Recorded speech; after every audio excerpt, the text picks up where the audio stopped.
As we understood database operations at higher level, let us understand how CRUD operations are performed for data engineering using Python. Don't worry if you do not understand the example completely. By the end of the course, you are supposed to gain fair amount of expertise related to data engineering using Python as programming language. Here are the high-level steps to connect to database and perform CRUD operations for data engineering applications. We have to make sure to install database drivers such as psycopg2 using pip. Psycopg2 is one of the popular Postgres related database driver. Once it is installed, we need to import psycopg2 and connect to database. We can insert one record at a time or list of records at a time.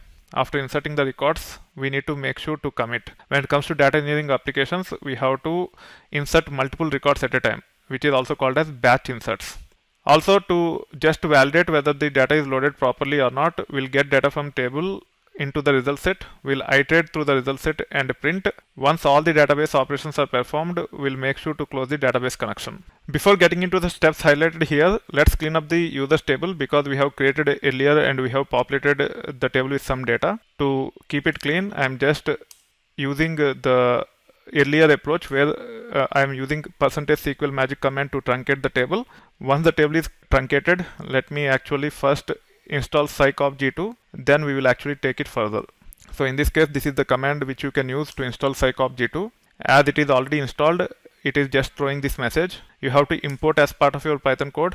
You can run this command to get the help. If you are using Python CLI directly, you can use help of psycopg2.connect to get the details.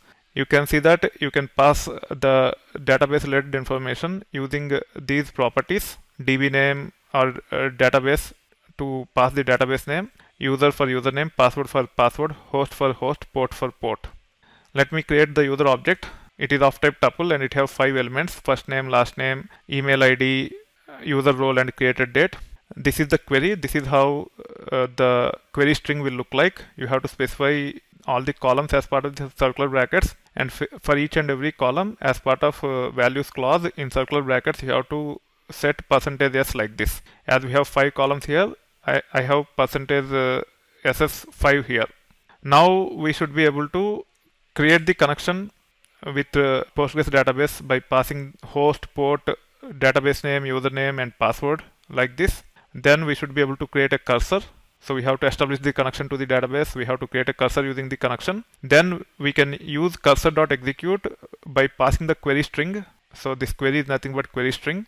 And then the data. Here we are trying to insert only one record, which is nothing but user here. Once we run this, it will take care of inserting one record into the database using Python code. To validate, I am using %SQL magic command to select from users.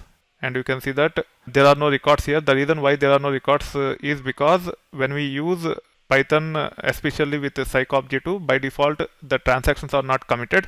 Even though the query is executed, it is not persisted into the database. To commit into the database, you have to just run this connection.commit.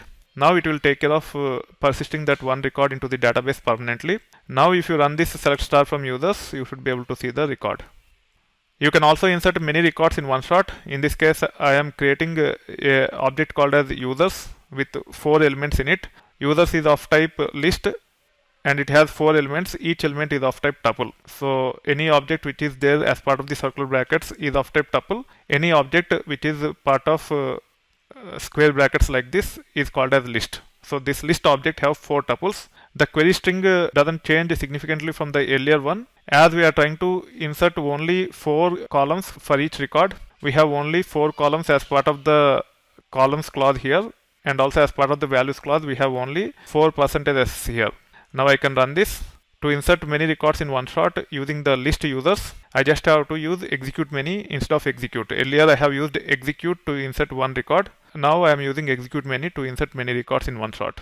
I can run this and then I can commit and then I can run select star from users to get the data from the database. However, if you want to use Python code to query the data from the database, you can create the query string like this. So users query is the query string which have select star from users.